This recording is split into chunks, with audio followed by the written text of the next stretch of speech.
ബോധത്തിൽ നിന്ന് ബോധമില്ലാത്ത ഒരു അവസ്ഥയിലേക്ക് പ്രവേശിക്കുന്ന സമയത്ത് തന്നെ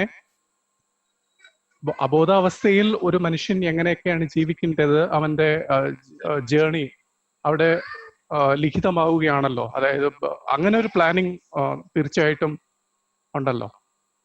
അപ്പൊ അത്തരത്തിലുള്ള ഒരു ജേണി അവിടെ കാരണം അതിനെ ക്ലിയർ ചെയ്തിട്ട് ബാക്കി മുന്നോട്ട് പോയാൽ മതി. നിൽക്കും. ഒരു പ്ലാനിങ് എന്ന് പറയുന്ന ഒരു സംഗതി ഇല്ല. ഇതാണ് ഞാൻ നേരത്തെ പറഞ്ഞുകൊണ്ടിരുന്നത്. എങ്ങനെ കറങ്ങിത്തിരിഞ്ഞ് ഒരു പ്ലാനിങ് ഉണ്ടാക്കിക്കൊണ്ടുവരും.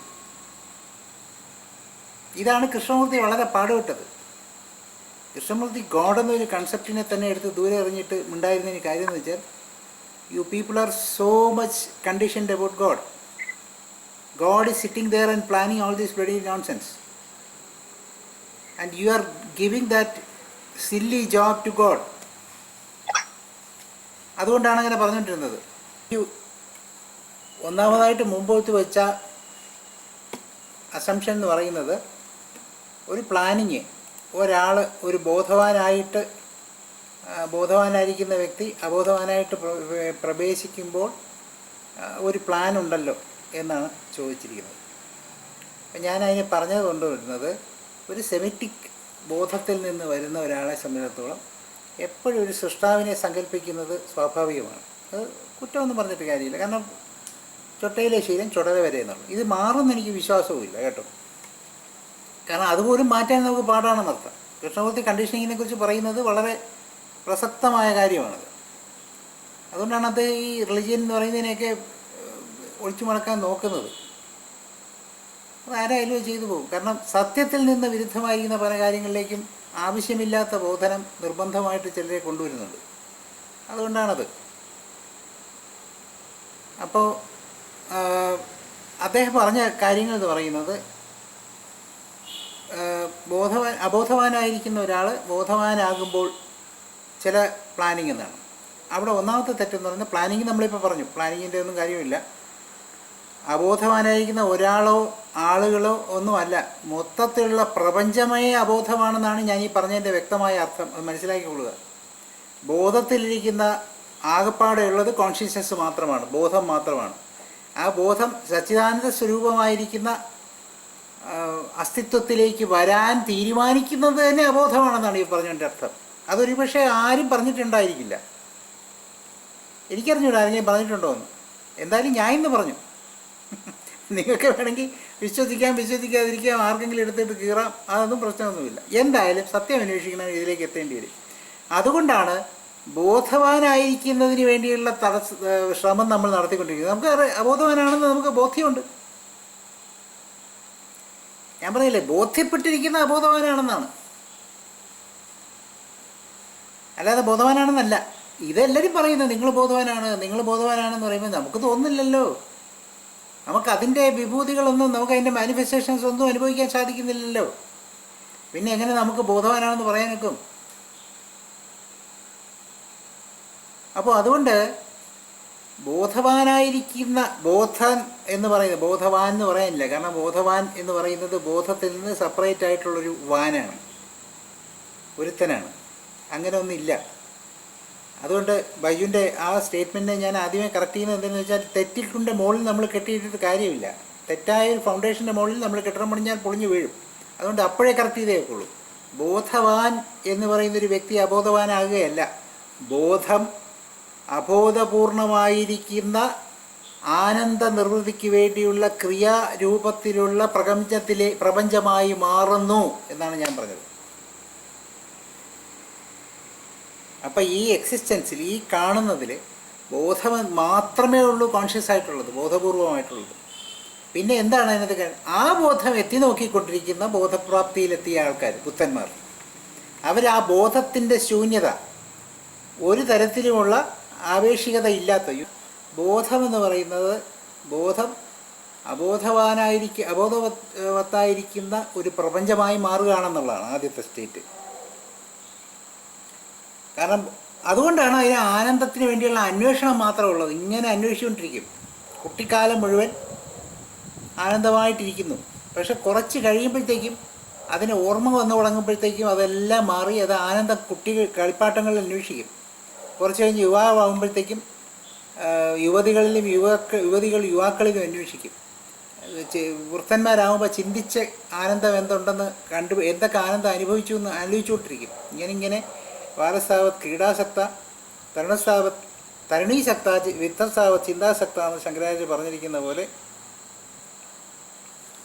ഓരോ തരത്തിലുള്ള ആനന്ദ ലബ്ധിക്ക് വേണ്ടിയുള്ള വിഷയങ്ങൾ അന്വേഷിച്ചുകൊണ്ടിരിക്കും. ഇതാണ് നടന്നുകൊണ്ടിരിക്കുന്നത്. അപ്പോൾ അതിനു വേണ്ടി വരുന്നു, ആ ക്രിയാശക്തിക്ക് വേണ്ടി വരുന്നു, ക്രിയാഭാവത്തിലേക്ക് എന്തെങ്കിലുമൊക്കെ ചെയ്തേക്കുള്ളൂ, അതിലേക്ക് വരുന്നതിന് വേണ്ടി വരുന്നു. ഇത് ഒരു പ്ലാനിങ്ങിൻ്റെ ഭാഗമാണെന്ന് തെറ്റിദ്ധരിക്കരുത്.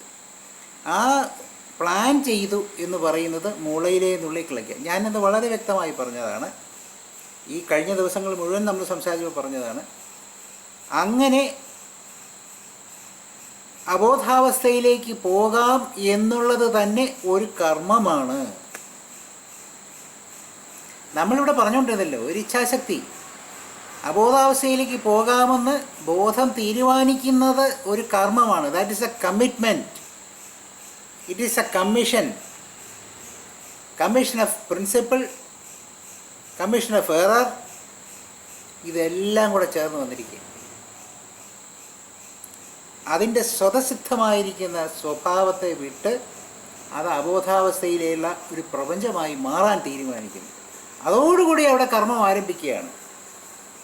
ആ കർമ്മത്തിൽ നിന്നിൻ്റെ ഭാഗമായിട്ടാണ് നമുക്ക് ആനന്ദത്തിന് അന്വേഷിച്ചുകൊണ്ടിരിക്കുകയും ആനന്ദലബ്ധിയിൽ പൂർണ്ണമായ തൃപ്തി അടയാതിരിക്കുകയും ആനന്ദം എവിടെ കിട്ടും എന്ന് അന്വേഷിച്ചുകൊണ്ടിരിക്കുകയും ചെയ്യുന്നു. ആനന്ദത്തിന് വേണ്ടി കുറച്ച് പേര് മോഷണങ്ങൾ നടത്തി കഴിഞ്ഞപ്പോൾ ഇപ്പോൾ എന്ത് പറ്റി? ആ മോഷണങ്ങൾ പിന്നെ പത്രക്കാരും ന്യായാധിപന്മാരും പോലീസുകാരും എല്ലാം കൂടെ വിളിച്ചത് കൊണ്ടു. ഇനി അതിൽ നിന്ന് രക്ഷപ്പെടാൻ വേണ്ടിയുള്ള ഓട്ടം തുടങ്ങുന്നു. എന്തെല്ലാമാണെന്ന് നോക്കിക്കോണേ.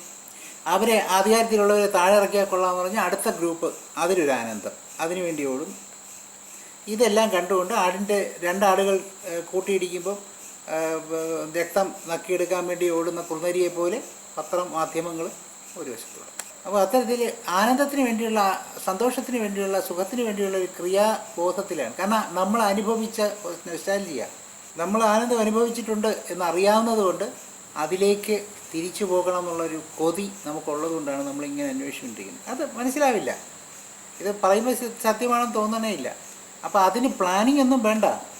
ഒരു primordial karma can create numerous karmic consequences and the universe will wander in search of pleasure and pain experience. That is certain. That's a consequence of the primordial cause, which is the desire to manifest itself as an unconscious universe. പ്രപഞ്ചമെന്ന അബോധാവസ്ഥയിലിരിക്കുന്ന ഒരു വസ്തുവായി, ഒരു സംസ്ഥയായി മാറുന്നതിന് ബോധം സ്വന്തം നിലവിട്ട് താഴോട്ടിറങ്ങുമ്പോൾ ആ കർമ്മം രചിക്കപ്പെടുന്നു. ആ primordial കർമ്മത്തിൻ്റെ ഭാഗമാണ് ഈ കാണുന്നതെല്ലാം. അതിലെല്ലാവരും ഭാഗഭാക്കാണ് എന്ന് മനസ്സിലാക്കുക. അതിനൊരു സ്കീമിൻ്റെ ആവശ്യമില്ല. അപ്പം ആ ഭാഗം ക്ലിയർ ചെയ്തു. അതുകൂടെ കൺസിഡർ ചെയ്തുകൊണ്ട് ബൈജുവിൻ്റെ ക്വസ്റ്റ്യൻ തുടരട്ടെ. പ്രൈമോഡിയൽ കർമ്മത്തിൽ നിന്ന് ഒരു കർമ്മം, അതായത് അത് രൂപീകരിക്കപ്പെടുമ്പോൾ, എഴുതപ്പെടുമ്പോൾ അവിടെ സംഭവിക്കുന്നതെന്ന് വെച്ച് കഴിഞ്ഞാൽ അൺലിമിറ്റഡ് ആയിട്ടുള്ള ഒരവസ്ഥയിൽ നിന്ന് ലിമിറ്റഡ് ആയിട്ടുള്ള, നിയതമല്ലാത്ത ഒരു അവസ്ഥയിൽ നിന്ന് നിയതമാവുന്ന ഒരു പ്രപഞ്ചത്തിലേക്ക് ചുരുങ്ങുകയാണല്ലോ ചെയ്യുന്നത്. ആ ചുരുങ്ങൽ തന്നെ കോൺക്രീറ്റ് ആയിരിക്കുന്ന ഒരു പ്രകൃതത്തിലേക്കുള്ള വരവായത് കൊണ്ട് തന്നെ, അങ്ങനെയുള്ള വരവായത് കൊണ്ടാണ് ഞാൻ അതിനെ പ്ലാനിങ് എന്ന് പറഞ്ഞത്. കാരണം ആ ചുരുങ്ങലിൽ അൺലിമിറ്റഡ് ആയിട്ടുള്ള ഒരു നേച്ചറിൽ നിന്ന് ലിമിറ്റഡ് ആയിട്ടുള്ള ഒരു നേച്ചറിലേക്ക് ഒരാൾ വരുന്നു. അതുകൊണ്ട് തന്നെ ഒരു പരിമിതത്വം, അതായത് എല്ലാം എഴുതപ്പെട്ടതുപോലെയുള്ള ഒരു പരിമിതത്വം, കാര്യകാരണ രീതിയിലുള്ള. അതുകൊണ്ടാണെന്ന് തോന്നുന്നു ഈ ചാക്രിയ പുനരാവർത്തനം പോലെ എല്ലാം വീണ്ടും വീണ്ടും സംഭവിച്ചുകൊണ്ടിരിക്കുന്നത്. അതുകൊണ്ടാണ് ഞാൻ അങ്ങനെ ആ ഒരു പ്ലാൻ എന്ന് പറയുന്ന വാക്ക് ഉപയോഗിച്ചത്. പക്ഷെ കുറച്ചുകൂടെ കുറച്ചുകൂടെ നല്ല വാക്കെന്ന് തോന്നുന്നത് കർമ്മത്തിൻ്റെതായ ഒരു ചക്രത്തിലേക്കുള്ള ഒരു പരിമിതി, അവിടെ ഒരു നിയതാവസ്ഥ അവിടെ സൃഷ്ടിക്കപ്പെടുന്നുണ്ടല്ലോ എന്നാണ് ഞാൻ പറയാൻ ഉദ്ദേശിച്ചത്. അപ്പൊ അത്തരത്തിൽ അതിനെ ഞാൻ നിഷേധിക്കുന്നു. അതാ ഞാൻ പറഞ്ഞത്, നമ്മൾ അതാത് പദങ്ങളിൽ നിഷേധിച്ചു പോയാലേ ഒക്കെ ഉള്ളൂ ഇത് കാര്യം. കാരണം ഇതില്ലാതെ അതിനെ ഞാൻ അക്സെപ്റ്റ് ചെയ്യുന്നില്ല. അതായത് താങ്കൾ പറഞ്ഞ പോലെ നിയതാവസ്ഥ, സങ്കുചിതാവസ്ഥ, ഇതൊക്കെ അതിന് മുൻപൊന്നില്ലാത്തതാണ്, സാദൃശ്യമില്ലാത്തതാണ്. താങ്കൾ ആലോചിക്കേണ്ടത് ബോധം മാത്രം നിലനിൽക്കുന്ന അസ്തിത്വരഹിതമായിരിക്കുന്ന പരമമായിരിക്കുന്ന ശൂന്യതയാണ് സങ്കല്പിക്കേണ്ടത്. അതിൽ നിന്ന് ആദ്യമായി ഒരു സങ്കോചം തന്നെയാണ്. താങ്കൾ അത് വളരെ കറക്റ്റായിട്ട് പറഞ്ഞിരിക്കുന്നു. സങ്കോചം കൊണ്ട് സങ്കുചിതമായി ഒരു പിന്നെ കോസ്മോസ് അല്ല യൂണിവേഴ്സ് ഉണ്ടാകുന്നു, പ്രപഞ്ചം ഉണ്ടാകുന്നു. അതിന് അതിൻ്റേതായ നിയമങ്ങളൊക്കെ ആ ഉണ്ടായിത്തീരലിൽ തന്നെ സ്വമേധയാ ഉണ്ടാകുന്നതാണ്. നമുക്കിപ്പോൾ പ്രോഗ്രാം എഴുതി ശീലമുള്ളതുകൊണ്ട് അതുപോലൊരു പ്രോഗ്രാമർ ഇരുന്നൊരു പ്ലാൻ ചെയ്യുന്നുവെന്നോ എഴുതിയതൊരു വാക്ക് ഉപയോഗിച്ചു, അവിടെയാണ് സംഗതി. അവിടെ ശബ്ദം ഉണ്ടാകുന്നത് അവിടെയാണ്. പിന്നെ എഴുതിക്കൊണ്ടിരുന്നു എന്ന് പറഞ്ഞാൽ പറ്റുമോ? ആ എഴുത്തെന്ന് പറയുന്ന വാക്കുകൾ പോലും ഉപയോഗിക്കാൻ പാടില്ല എന്നാണ് എൻ്റെ പക്ഷം. അത് സത്യത്തെ നിഷേധിക്കുകയാണ്. സത്യത്തിലേക്ക് പോകുന്ന പരമമായിരിക്കും സത്യത്തെ നമ്മൾ വേറെ ഏതെങ്കിലും സാധനം കൊണ്ട് പഠിപ്പിച്ചാണ് ഇതുവരെയുള്ള പ്രശ്നങ്ങൾ ഉണ്ടായത് മുഴുവൻ. സത്യത്തെ നഗ്നമായി സത്യമായിട്ട് തന്നെ മനസ്സിലാക്കുക എന്നല്ലാതെ അതിന് വേറെ ഒരു ഉപാധി ഉപയോഗിച്ചുകൊണ്ട് സത്യത്തെ പഠിക്കാതിരിക്കുക എന്നുള്ളതാണ് ഏറ്റവും പുതിയ ബുദ്ധന്മാർ നമ്മളോട് പറയുന്നത്. അത് കൃഷ്ണമൂർത്തിയൊക്കെ പറഞ്ഞു കഴിഞ്ഞു. കൃഷ്ണമൂർത്തി അല്ലാതെ വിശദമായി പറഞ്ഞു കഴിഞ്ഞു. പക്ഷെ അതും കൃഷ്ണമൂർത്തിയെ എന്തുകൊണ്ട് കൃഷ്ണമൂർത്തിക്ക് അത് ഫലവത്തായി ജനകോടികളിൽ എത്തിക്കാൻ പറ്റിയില്ല എന്ന് വെച്ചാൽ അദ്ദേഹം കുറച്ച് പേരെ മനസ്സിലാക്കി, കുറേ ഇൻ്റലക്ച്വൽസ് അദ്ദേഹം പറയുന്ന മനസ്സിലാകുന്നു എന്ന് ഭാവിച്ചു. ഒക്കെ ശരിയാണ്. കാരണം അദ്ദേഹം ഒരു പിടിവാശിക്കാരനായിരുന്നു. അദ്ദേഹത്തിന് ചില പിടിവാശികളുണ്ടായിരുന്നു. ഈ പറഞ്ഞ അറ്റൻഷൻ എന്ന് പറയുന്ന ഒരു സ്വഭാവം, കോൺസെൻട്രേഷൻ ഇല്ലാത്ത ഒരു അറ്റൻഷനിലേക്ക് അദ്ദേഹം ഉണ്ടായിരുന്നെങ്കിലും he saw to it that he is not confined to any system. അങ്ങനൊരു ബലം പിടിക്കുന്നിടത്ത് ഒരു വയലൻസ് ക്രിയേറ്റ് ചെയ്യപ്പെടുന്നു. അതാണ് അവിടുത്തെ പ്രശ്നം. It has A karmic consequence. അല്ല പിന്നെ അദ്ദേഹത്തിന് ഇങ്ങനെ ആൾക്കാരെയൊക്കെ നയിക്കണം എന്നുള്ള ആഗ്രഹമൊന്നും ഇല്ലായിരുന്നു, അത് വേറെ കാര്യം. ഞാൻ പറഞ്ഞുകൊണ്ടൊന്നാണ്. അപ്പോൾ അതുപോലെ ആൾക്കാരൊക്കെ വന്ന് പറഞ്ഞു കഴിഞ്ഞു. അതുകൊണ്ട് നമ്മൾ ഈ അസത്യമായിരിക്കുന്ന കാര്യങ്ങൾ പഠിച്ച് സത്യത്തെ പഠിക്കാൻ നോക്കണ്ട. കുട്ടികൾക്ക് സൂര്യൻ കിഴക്കുദിക്കുന്നു എന്ന് പറഞ്ഞ് പഠിപ്പിക്കുന്നതിൽ ന്യായമുണ്ട്, കാരണം അവർക്കൊന്നും മനസ്സിലാകില്ല. പക്ഷേ ഇനിയിപ്പോൾ ജയരാജ് സാറ് പഠിക്കാനിരിക്കുമ്പോഴത്തേ അദ്ദേഹത്തിനെ കിഴക്ക് സൂര്യൻ ഉദിക്കുന്നു എന്ന് പഠിപ്പിച്ചു തുടങ്ങുന്നത് പോലെ അബദ്ധമാണ്. താങ്കൾ പറഞ്ഞ പോലെ എഴുതി അല്ലെങ്കിൽ പ്ലാന് എന്നൊക്കെ പറയുന്ന സാധനം നമുക്ക് ഒരു കാരണവശാലും അതിനോട്ട് പോകാൻ പറ്റില്ല. ഞാൻ ഒരു സംസാരത്തിലും അത്തരം കാര്യങ്ങൾ സൂചിപ്പിക്കുന്നതേ ഇല്ല, അറിയാതെ പോലും വരുന്നില്ല എന്ന് മനസ്സിലായിക്കണം. പ്ലാനിങ്, എഴുത്ത് ഇതൊക്കെ നിഷേധിച്ചുകൊണ്ടാണ് പോയിക്കൊണ്ടിരിക്കുന്നത്. ഒരു കാരണവശാലും അത് സമ്മതിച്ച് നമുക്ക് മുന്നോട്ട് കൊണ്ടുപോകില്ല. ഇനിയും നിങ്ങൾക്ക് പറയാനുള്ള പറയാം. ക്വസ്റ്റ്യൻ മറുപടി വന്നില്ല എന്ന് പറഞ്ഞത് ക്വസ്റ്റ്യൻ വന്നിട്ടില്ല, ക്വസ്റ്റ്യന് വന്നിട്ടേ ഇല്ല. ക്വസ്റ്റ്യൻ്റെ പ്രമിസ് ഉണ്ടാക്കുമ്പോൾ തന്നെ അതിനെ ഖണ്ഡിച്ചു, അത് നിഷേധിച്ചു. ക്വസ്റ്റ്യൻ വരട്ടെ, വരട്ടെ, അത് വിടുന്നില്ല. ഞാൻ വേറൊരു പശ്ചാത്തലത്തിൽ പറയാം. അതായത് വളരെ നിസ്സാരമായിട്ട് എന്റെ ഒരു പ്രൊപ്പോസിഷൻ മുന്നോട്ട് വെക്കുകയാണെങ്കിലേ, ഫോർ എക്സാമ്പിൾ ഒരു മനുഷ്യൻ അദ്ദേഹം മദ്യം കഴിച്ച് ഉന്മാദാവസ്ഥയിലേക്ക് പോകുന്നു. കഴിച്ച ശേഷം അയാൾ വിചാരിക്കുകയാണ്, ഞാൻ ശരിക്കും ബോധവാനായ ഒരു വ്യക്തിയാണ്, എനിക്ക് ബോധത്തിലേക്ക് തിരിച്ചു പോകണം എന്ന് അയാൾ എത്ര തന്നെ വിചാരിച്ചാലും ഈ മദ്യത്തിന്റെ ബലം അത് കുറച്ചുകൂടെ അത് തീർച്ചയായിട്ടും ഉണ്ടാവും. അതിന്റെ ബലം അവസാനിക്കുന്നത് വരെ അയാൾക്ക് ആ മദ്യത്തിന്റെ ഉന്മാദാവസ്ഥയിൽ നിന്ന് അല്ലെങ്കിൽ അബോധമായ അവസ്ഥയിൽ നിന്ന് ഒരിക്കലും രക്ഷപ്പെടാൻ സാധ്യമല്ല. എന്ന് പറയുന്നത് പോലെ ഒരാൾ നാടകം കളിക്കാൻ വേണ്ടി സ്റ്റേജിലേക്ക് കയറും. അയാൾക്കറിയാം, ആ ഉദാഹരണം അവിടെ നിൽക്കട്ടെ. മദ്യപിക്കുന്ന ആളാണ് എനിക്കറിയാം, ഒറ്റയടി ചവിട്ടത്തിട്ട് കൊടുത്തു കഴിഞ്ഞാൽ പെട്ടെന്ന് ബോധം വരും, അറിയാം. അതറിയാമോ താങ്കൾക്ക്? ഞാൻ മദ്യപിച്ചിട്ടില്ല, ഇതറിയാമോ? കാരണം മദ്യം ബാധിക്കുന്ന പ്രധാനമായിട്ട് സെറിബെല്ലത്തിനെയും ബാലൻസിനെയാണ്. നല്ലൊരടി ചെറുട്ടത്ത് കൊടുത്തു കഴിഞ്ഞാൽ അപ്പം തെളിയും. അതിനോട് എന്ത് പറയുന്നു? താങ്കൾ പറഞ്ഞതെന്തെന്ന് വെച്ചാൽ ബോധത്തിലേക്ക് തിരിച്ചു വരാനേ സാധ്യമല്ല മദ്യത്തിൻ്റെ കെട്ടടങ്ങുന്നവരെ എന്നാണ് പറഞ്ഞത്. അതിന് വഴികളുണ്ട്. നമ്മളിപ്പോൾ കംപ്ലീറ്റ് ഔട്ടായി കിടക്കുന്ന ഒരാളെ അടികൊടുത്താലും ചിലപ്പോൾ ശരിയാവില്ല, അത് വേറെ കാര്യം. അയാളെ ബോധവാനാകാൻ ശ്രമിക്കുന്ന ഒരു മനസ്സിനോട് പിന്നെ ഒരു കാരണവശാലും ചേർക്കരുത്. എന്തുകൊണ്ട് ചേർക്കരുത്? ബോധവാനാകാൻ ശ്രമിക്കുന്നവന് ബോധവാനായി അബോധവാനിൽ നിന്ന് ബോധവാനുള്ളൊരു സ്വപ്നമുണ്ട്. അല്ലാതെ നിഷേധിച്ചുകൊണ്ട് മദ്യപനെ പോലെ ഒരു ജീവിതത്തെ നിരസിച്ചുകൊണ്ട് കിടക്കുകയല്ല. അവിടെ സ്വീകരിക്കാനുള്ളൊരു കഴിവുണ്ട്.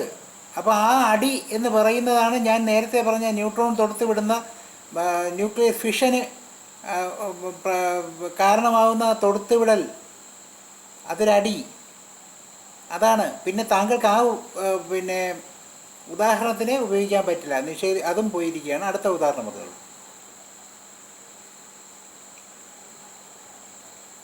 താങ്കൾ ക്വസ്റ്റ്യൻ ചോദിച്ചാൽ മതി, അതിനെ താത്വികമായിട്ട് അലങ്കരിക്കാൻ പോകണ്ട. താത്വികമായിട്ട് അലങ്കരിക്കുന്നിടത്തൊക്കെ നമുക്ക് യോജിക്കാൻ വയ്യാത്ത മേഖലകളുണ്ടാവും, അത് ചൂണ്ടിക്കാണിക്കേണ്ടി വരും. അതുകൊണ്ട് താത്വികമായിട്ട് അലങ്കരിക്കാതെ അത് കാര്യം പറയുക, എന്താണ് പ്രശ്നം എന്നുള്ളത്. അത് സാറ് പറഞ്ഞെനിക്ക് മനസ്സിലായി. പക്ഷെ എന്റെ ചോദ്യം എന്ന് പറയുന്നത് അവിടെ ഒരു വയലേഷൻ ഇല്ലേ എന്നുള്ളതാണ്. എന്ത് വയലേഷൻ? എന്ത് വയലേഷൻ? കാരണം ഇപ്പൊ നമ്മള് ഒരു യഥാവസ്ഥയിലേക്ക്, ഒരു സങ്കുചിതമായ ഒരു അവസ്ഥയിലേക്ക് ചുരുങ്ങിയിരിക്കുന്ന ഈ പ്രകൃതിയിൽ എല്ലാത്തിനും ഒരു ഒരു നിയമം ഉണ്ടല്ലോ. ആ നിയമത്തിനെതിരായിട്ടല്ലേ ഇച്ഛ മൂലം നമ്മൾ തിരിച്ചു കയറാനായിട്ട് ശ്രമിക്കുന്നത്.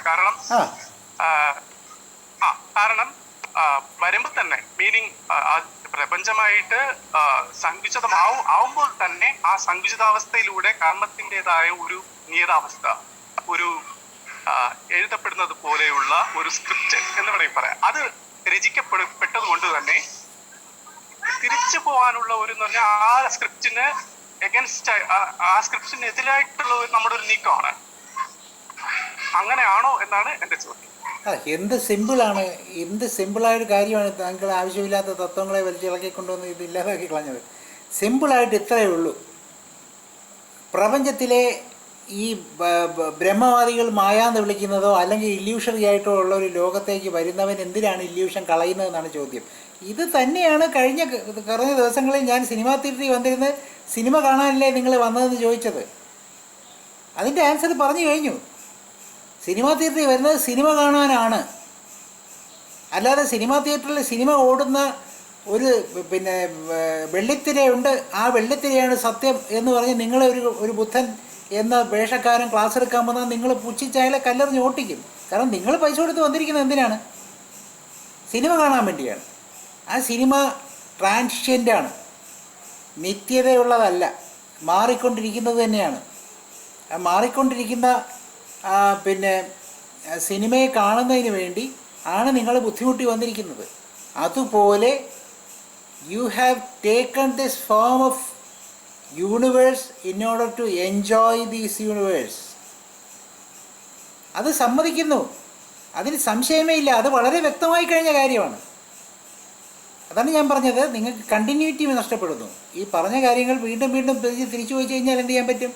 This is something which has already been admitted and stated in one of our previous conversations. വളരെ വ്യക്തമായി കഴിഞ്ഞല്ലേ. ഇപ്പോൾ സിനിമയുടെ കാര്യം ഓർക്കുന്നുണ്ടാവുമല്ലോ താങ്കളിപ്പോൾ. അതിൽ വ്യക്തം, അതല്ലാതെ വേറൊന്നും താങ്കളിപ്പോൾ ഇങ്ങോട്ട് പറഞ്ഞില്ല. ഇത് വളരെ സിമ്പിളായിട്ട് പറഞ്ഞു. സിനിമാ തിയേറ്ററിൽ കയറിയിട്ട് സിനിമ കാണണോ, സിനിമ കാണാതെ സ്ക്രീൻ കണ്ടുകൊണ്ടിരിക്കണോ? അതായത് സിനിമ തുടങ്ങുന്നവരെ കണ്ണും തുറന്നിരുന്ന സത്യത്തെ കണ്ടുകൊണ്ടിരിക്കും. അത് കഴിയുമ്പോൾ സിനിമ തുടങ്ങുമ്പോൾ കണ്ണ് പൂട്ടിയിട്ട് കിടന്ന് ഉറങ്ങുക. വീണ്ടും ഇൻ്റർവെല്ലാകുമ്പോൾ സത്യം കാണാൻ തുറക്കുക. ഇതാണോ ഒരു ഫിലിം ഗോയറുടെ സ്വഭാവം? അല്ല. പക്ഷേ സിനിമ വയലൻസ് ആണെന്ന് പറഞ്ഞിടത്താണ് ഞാൻ വീണ്ടും വരുന്നത്. ഈ സിനിമ കാണാതെ പിന്നെ ഇത് കണ്ടുകൊണ്ടിരിക്കുന്നത് വയലൻസ് തന്നെയാണ്, സമ്മതിച്ചു, വയലൻസ് തന്നെയാണ്. പക്ഷേ സിനിമ മാത്രമാണ് എന്നൊരു ബോധമില്ലെങ്കിൽ സ്ക്രീൻ വലിച്ചു കീറാനും താങ്കൾ പോകും. You have certain limitations in seeing the film. താങ്കൾ അടങ്ങി ഒതുങ്ങി ഒരു സിനിമയിലിരുന്ന് തിയേറ്ററിലിരുന്ന് കണ്ടോണം. അല്ലാതെ അതിൽ പുച്ഛം തോന്നുന്ന ഒരാളെ തുപ്പിക്കളയാൻ പറ്റില്ല. അവിടെ നിന്നുകൊണ്ട് കല്ലെടുത്തെറിയാൻ പറ്റില്ല. അവിടെ ഒരു പീഡനം നടക്കുമ്പോൾ അതിനകത്ത് കയറി ഇടപെടാൻ പറ്റില്ല. ഒരു പാവപ്പെട്ട ഒരു മനുഷ്യനെ മർദ്ദിക്കുന്ന കാണുമ്പോൾ താങ്കൾ സഹായിക്കാൻ പോകാൻ പറ്റില്ല. ഇതൊക്കെ ആരാ ചെയ്യുന്നത്? ഇത് സിനിമ മാത്രമാണെന്ന് ബോധമില്ലാത്തത്. ഞാൻ പറഞ്ഞല്ലോ, ആദ്യം ചലച്ചിത്രം ലൂമിയർ സഹോദരന്മാർ കാണിക്കുമ്പം ഒരു ഗർഭിണി എണീറ്റ് ഓടിപ്പോയി, ഒരു വണ്ടി ഓടി വരുന്ന സീൻ. അന്ന് ചലച്ചിത്രമെന്ന് മാത്രമാണ് സാറേ. It was not even a talkie, it was just a movie. ആ മൂവി ആയിരിക്കുന്ന കണ്ടുകൊണ്ട് എണീറ്റ് ഓടിയവരുണ്ട്. അതിനുശേഷം കുറേ നാൾ ഗർഭിണികളെ സിനിമ കാണാൻ കൊണ്ടു കയറ്റൂലായിരുന്നു. പണ്ട് കലാനിലയത്തിൻ്റെ നാടകങ്ങളിൽ ഗർഭിണികൾക്കും കുട്ടികൾക്കും പ്രവേശനമില്ലാന്ന് എഴുതിയിരിക്കും. രക്തരക്ഷസ്, കടമറ്റത്ത് കത്തനാർ, ഇതൊക്കെ പേടിയാവും എന്നുള്ളതുകൊണ്ട്. അതുപോലെ പണ്ട് സിനിമകളിൽ പേടിക്കുമോ എന്ന് വിചാരിച്ച് ഇതാണ് ബോധരഹിതമായ സിനിമ കാണുന്നത്. ഇപ്പം ആരെങ്കിലും അങ്ങനെ പറ്റുമോ? ഇല്ല. Over the years we have come to understand what is film, and we are even making films every day. എല്ലാവരും ഓരോ ഫിലിമുകളൊക്കെ ഉണ്ടാക്കി തുടങ്ങി, sending the whole films to friends, and they are being circulated over the network. ഇതാണ് ഇപ്പോൾ നടന്നുകൊണ്ടിരിക്കുന്നത്.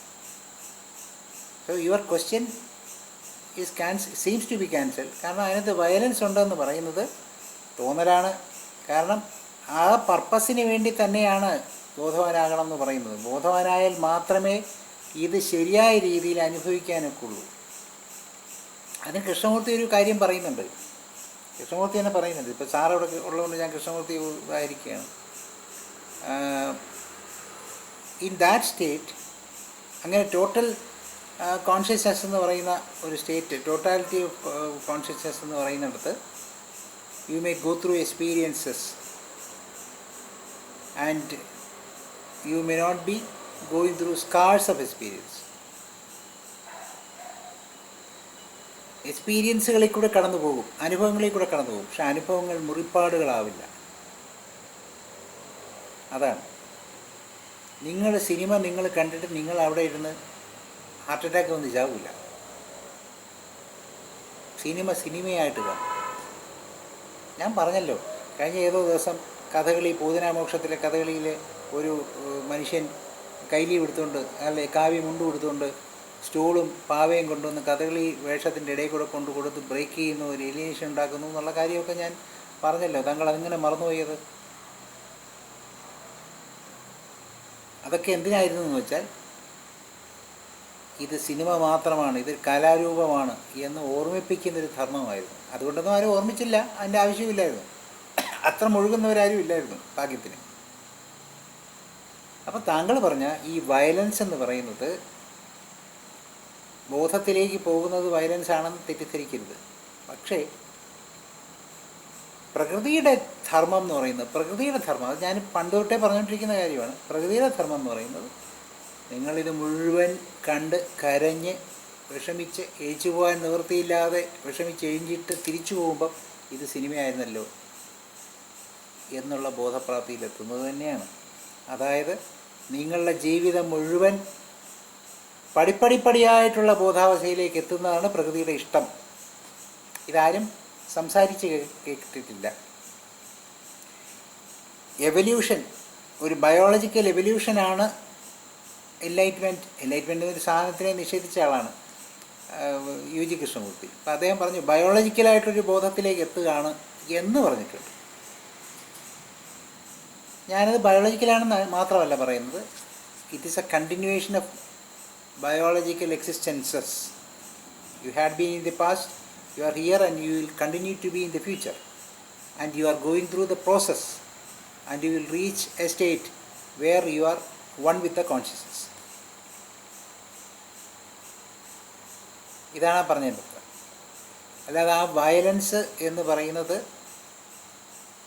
അതിൻ്റെ പർപ്പസിൽ നിന്ന് മാറി നടക്കുന്നു എന്നുള്ളത് തന്നെയാണ്. അതിനെ വയലൻസ് എന്ന് കാണണ്ട. കാരണം it is only for real enjoyment. അതായത് ഇപ്പോൾ എന്തുകൊണ്ട് പിന്നെ എനിക്കറിയാവുന്ന ഒരു അഘോരി ആയിട്ടുള്ളൊരു ഉണ്ടായിരുന്നു. അദ്ദേഹം ബോംബെയിലായിരുന്നു. അദ്ദേഹം വർഷത്തിലൊരിക്കൽ കുതിരപ്പന്തയത്തിൽ പങ്കെടുക്കും. കുതിരപ്പന്തയത്തിൽ പങ്കെടുക്കും. കുതിരപ്പന്തയത്തിൽ പങ്കെടുപ്പിച്ചിട്ട് ആന്ന് പ്രൈസ് അടിക്കും. പിന്നെ ഒരു വർഷം അങ്ങേരുടെ താന്ത്രിക് പ്രാക്ടീസ് ചെയ്യും. അടുത്ത വർഷം കൃത്യമായിട്ട് ഒരു വർഷത്തേക്കുള്ള കാശ് അയാൾ ഒറ്റ കുതിരപ്പന്തയത്തിൽ പങ്കെടുക്കും.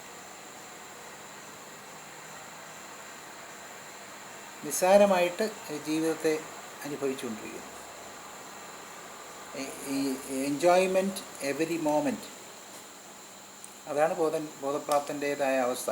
ആ ബോധപ്രാപ്തൻ എന്തെന്ന് വെച്ചാൽ അവൻ he's one with the consciousness. ആ കോൺഷ്യസ്നസ്സുമായിട്ട് ഏകത്വം പ്രാപിച്ചിരിക്കുന്ന അവസ്ഥയിലാണ് ചിത്തും ആനന്ദവും ഒരുമിച്ച് അനുഭവിക്കാൻ സാധിക്കുന്നു. അല്ലെങ്കിൽ നമുക്കൊന്നിൻ്റെ ചിത്തിനെയോ അല്ലെങ്കിൽ അനുഭവത്തെയോ മതി, നമ്മളൊന്നിൻ്റെ എക്സ്പീരിയൻസിലേക്ക് പോകും, അല്ലെങ്കിൽ അതിൻ്റെ അവയർനെസ്സിലേക്ക് പോകും. രണ്ട് കാര്യങ്ങൾ നമ്മളിങ്ങനെ ഡിവൈഡ് ചെയ്ത് പോകും. കൃഷ്ണമൂർത്തി അതിനെ പറയുന്നത് ഡിവിഷൻ എന്നാണ്. ഡിവിഷനുകളിൽ കൂടി ഫ്രിക്ഷൻ ഉണ്ടാകുന്നു എന്നാണ് അദ്ദേഹം പറയുന്നത്. ഡിവിഷനുകളിൽ കൂടി ഫ്രിക്ഷൻ ഉണ്ടാകും. ഇത് ഇൻ്റഗ്രേറ്റ് ചെയ്യുമ്പോൾ മാത്രമേ ഈ ഡിവിഷൻ ഇല്ലാതാകുകയുള്ളൂ. അപ്പോൾ പിന്നെ ഫ്രിക്ഷൻ ഇല്ല. അദ്ദേഹം ഉദ്ദേശിക്കുന്ന വേറെ കാര്യങ്ങളിൽ കൂടെയാണ്, ഞാനിപ്പോൾ ആ വാക്ക് ഉപയോഗിച്ചു എന്നുള്ളത്. അപ്പോൾ അതുകൊണ്ടാണ് ഈ അറ്റൻഷൻ ആവശ്യമുണ്ട്. അറ്റൻഷൻ ഉണ്ടെങ്കിൽ മാത്രമേ ആ ഡിവിഷൻ ഇല്ലാതാകുകയുള്ളൂ. അറ്റൻഷൻ എന്ന് പറയുന്നത് ഒരിക്കലും കോൺസെൻട്രേഷൻ അല്ല, എല്ലാത്തിലും ശ്രദ്ധിക്കാൻ പറ്റുന്നൊരവസ്ഥ. കോൺസെൻട്രേഷൻ എന്ന് പറയുന്നത് മറ്റതൊക്കെ വിട്ട് ഒന്നിൽ കേന്ദ്രീകരിക്കുകയാണ്. ഞാൻ ഇന്നലെയും അതിന് കഴിഞ്ഞൊരു ദിവസവും പറഞ്ഞു, സിക്സ് സാറിൻ്റെ ചോദ്യത്തിന് 2 ദിവസത്തിന് സിക്സ് സാറിൻ്റെ ചോദ്യത്തിലും അത് കടന്നു വന്നിരുന്നു. വ്യക്തിഗതമായിരിക്കുന്ന പ്രേമം എന്ന് പറയുന്നത് സങ്കോചമാണ്, ദാറ്റ്സ് എ കോൺസെൻട്രേഷൻ. എന്നാൽ വിശ്വപ്രേമം എന്ന് പറയുന്നത് അറ്റൻഷനാണ്. അതാണ് വ്യത്യാസം. അപ്പോൾ അതുകൊണ്ട് മാത്രമേ ആ പറഞ്ഞ പിന്നെ സമഷ്ടിയായിരിക്കുന്ന മനസ്സിലേക്ക് നമ്മൾ എത്തുന്നുള്ളൂ. അതിന് സമഷ്ടിയായിരിക്കുന്ന മൈൻഡ് എന്നൊരു കൺസെപ്റ്റേ അദ്ദേഹം പറയുന്നില്ല. അദ്ദേഹം അതിനാണ് കോൺഷ്യസ്. അതുപോലെ നമ്മൾ ആ വിഷയമല്ല. അപ്പോൾ ഇത്രയും മനസ്സിലായോ?